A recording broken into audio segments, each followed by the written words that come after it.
Kembali lagi dengan Lensa Dunia. Lensa Dunia kali ini akan kita bahaskan seputar kapal yang tenggelam beberapa tahun silam.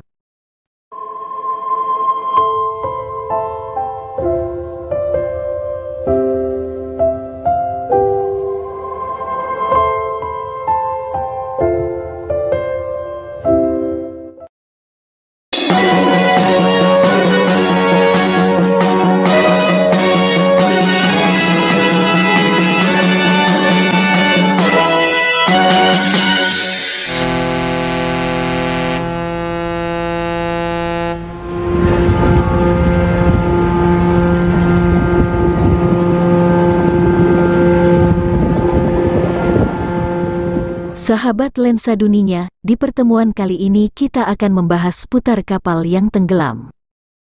Kapal tersebut tenggelam di perairan lautan Indonesia, dan tenggelamnya kapal ini merupakan tragedi terburuk yang pernah terjadi di perairan lautan Indonesia. Kapal ini tenggelam tepatnya tanggal 27 Januari tahun 1981. Kapal motor penyeberangan KMP Tampomas II tenggelam di perairan Masalembo, Laut Jawa. KMP Tampomas II yang semula bernama MV Great Emerald diproduksi tahun 1956 oleh Mitsubishi Heavy Industries di Shimonoseki, Jepang, tergolong jenis kapal Ro-Ro, roll-on roll-off, dengan tipe screw steamer berukuran 6139 GRT, gross registered tonnage, dan berbobot mati 2.419.690 DWT, deadweight tonnage, dimodifikasi ulang, retrofit tahun 1971 di Taiwan. Kapal ini berkapasitas 1.250 sampai 1.250 orang penumpang, dengan kecepatan maksimum 19.5 knot, memiliki lebar 22 meter dan panjang 125,6 meter. Kapal ini dibeli oleh PT PAN Pengembangan Armada Niaga Nasional dari pihak Jepang, Komodo Marinco SA seharga $8,3 juta. Kemudian PT Pelni Pelayaran Nasional Indonesia membeli secara mengangsur selama 10 tahun kepada PT PAN. Berbagai pihak telah heran akan mahalnya harga kapal ini, mengingat pernah ditawarkan ke perusahaan pelayaran swasta lain hanya seharga $3,6 juta.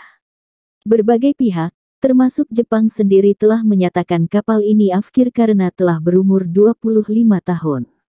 Begitu dioperasikan, kapal penumpang ini langsung dipacu untuk melayani jalur Jakarta-Padang dan Jakarta-Ujung Pandang yang memang padat. Setiap selesai pelayaran, kapal ini hanya diberi waktu istirahat selama 4 jam dan harus siap untuk melayani pelayaran selanjutnya. Perbaikan dan perawatan rutin terhadap mesin dan perlengkapan kapal pun hanya dapat dilaksanakan sekadarnya saja, padahal mengingat usianya yang sudah cukup berumur, seyogianya kapal ini perlu mendapat perawatan yang jauh lebih cermat. Namun di balik semua kejanggalan itu, pelayaran perdana Tampomas II dilakukan pada tanggal 2 Juni sampai dengan tanggal 13 Juni tahun 1980. Rute yang ditempuh ialah Padang Jakarta Ujung Pandang. Pelayaran tersebut mengajak serta sejumlah wartawan dan anggota DPR. Pada pelayaran ini pun, yang diikuti oleh beberapa anggota DPR, mereka sempat menyaksikan sendiri dan turut pula mempertanyakan perihal mesin yang sering mengalami kerusakan selama perjalanan. Anggota DPR dari fraksi PDIP, kala itu Ahmad Subakyo, ia menyebutkan berbagai kejanggalan selama perjalanan diantaranya kapal yang berputar-putar dalam radius yang sama dikarenakan rusaknya salah satu knop otomatis pengatur mesin kapal, dan dibatalkannya acara show kapal karena matinya aliran listrik dalam waktu yang lama. Menurut seorang wartawan, 6 kali mesin kapal rusak selama dalam perjalanan perdana tersebut. KMP Tampomas II bertolak dari dermaga Tanjung Priok hari Sabtu, tanggal 24 Januari tahun 1981 pukul 19 waktu Indonesia Barat dengan tujuan Ujung Pandang. Perjalanan seyogianya memakan waktu 2 hari 2 malam di atas laut, sehingga diperkirakan hari Senin, tanggal 26 Januari tahun 1981 pukul 10 waktu Indonesia Barat akan tiba. Seorang pemandu kapal menyebutkan bahwa salah satu mesin kapal telah mengalami kerusakan sebelum bertolak. Kapal tersebut membawa puluhan kendaraan bermotor termasuk mesin giling Sakai, skuter Vespa, dan lain-lain, yang diletakkan di cardek. Berdasarkan data manifest kapal menyebutkan, terdapat 191 mobil dan 200 motor di atas kapal. Dalam pelayaran tersebut, sebanyak 1.055 penumpang terdaftar dan 82 awak kapal berada di atas kapal. Estimasi total penumpang adalah 1.442 penumpang, termasuk penumpang gelap. Tanggal 24 Januari malam, tidak terjadi apa-apa. Yang terlihat hanyalah awan senja yang memukau dan pemandangan Laut Jawa yang datar. Namun diakui ombak Januari memang sangat besar dibandingkan di bulan-bulan lain. Ombak setinggi 7-10 meter dengan kecepatan angin 15 knot sangat wajar terjadi. Di dalam kapal sendiri direncanakan sebuah acara show di bar kapal dengan penyanyi Ida Farida dari band kapal. Namun berbagai tanda keanehan terjadi, di antaranya dibawakannya lagu Salam Perpisahan oleh seorang yang bernama Ferry, yang kemudian tidak diketahui keberadaannya. Tanggal 25 Januari pagi, keadaan berlangsung seperti biasa. Namun, tanggal 25 Januari malam, sekitar pukul 20 waktu Indonesia Tengah, dalam kondisi badai laut yang hebat, beberapa bagian mesin mengalami kebocoran bahan bakar, dan puntung rokok yang berasal dari ventilasi menyebabkan percikan api. Para kru melihat dan mencoba memadamkannya menggunakan tabung pemadam portabel, tetapi gagal. Api semakin menjalar ke kompartemen mesin karena pintu D terbuka. Akibatnya selama 2 jam tenaga utama mati, dan generator darurat pun gagal failure, dan usaha pemadaman pun dihentikan karena sudah tidak memungkinkan.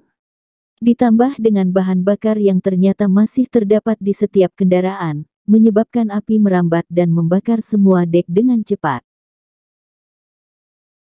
30 menit setelah api muncul, para penumpang diperintahkan menuju dek atas dan langsung menaiki sekoci. Namun hal ini berlangsung lambat, karena hanya ada satu pintu menuju dek atas. Begitu berada di dek atas, para ABK dan mualim kapal tidak ada yang memberitahu arah dan lokasi sekoci. Beberapa ABK malah dengan egois menurunkan sekoci bagi dirinya sendiri. Dari 6 sekoci yang ada, masing-masing hanya berkapasitas 50 orang. Sebagian penumpang nekat terjun bebas ke laut, dan sebagian lagi menunggu dengan panik pertolongan selanjutnya.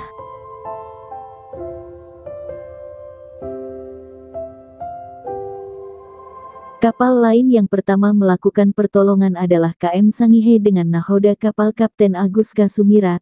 Sumirat merupakan teman satu angkatan Abdul Rifai di Akademi Ilmu Pelayaran lulusan tahun 1959. KM Sangihe sendiri dalam perjalanan dari Parepare menuju Surabaya untuk melakukan perbaikan kerusakan mesinnya.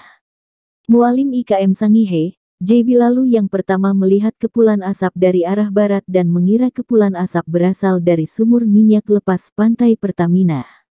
Markonis KM Sangihe Abu Bakar mengirimkan pesan Morse SOS pada pukul 8.15. KM Ilmamui menyusul untuk melakukan pertolongan dan tiba pada pukul 21, disusul 4 jam kemudian kapal tanker Istana VI dan masih berdatangan kapal lain yaitu kapal Adiguna Karunia dan KM Sengata milik PT Porodisa Lines. Tanggal 26 Januari pagi, Laut Jawa dilanda hujan yang sangat deras. Api mulai menjalar ke ruang mesin di mana terdapat bahan bakar yang tidak terisolasi. Akibatnya pagi hari tanggal 27 Januari terjadi ledakan di ruang mesin dan membuatnya penuh oleh air laut. Ruang propeller dan ruang generator turut pula terisi air laut, yang mengakibatkan kapal miring 45 derajat. Akhirnya pada siang hari tanggal 27 Januari tahun 1981 pukul 12.45 waktu Indonesia Barat atau pukul 13.45 waktu Indonesia Tengah, sekitar 30 jam setelah percikan api pertama, KMP Tampomas II tenggelam ke dasar Laut Jawa untuk selamanya, bersama 288 korban tewas di dek bawah. Kapten Abdul Rifai termasuk yang terakhir meninggalkan kapal. Sebelumnya ia sempat mengirimkan pesan kepada nahoda KM Sangihe, "Tolong kirimi saya air dan makanan, karena saya akan tetap berada di kapal sampai detik terakhir, Pesan tersebut disampaikan melalui awak kapal Tampomas II yang berhasil menyeberang ke KM Sangihe yang bernama Bakaila, tetapi permintaan tersebut tidak dapat dipenuhi oleh Aguska Sumirat Nahoda KM Sangihe.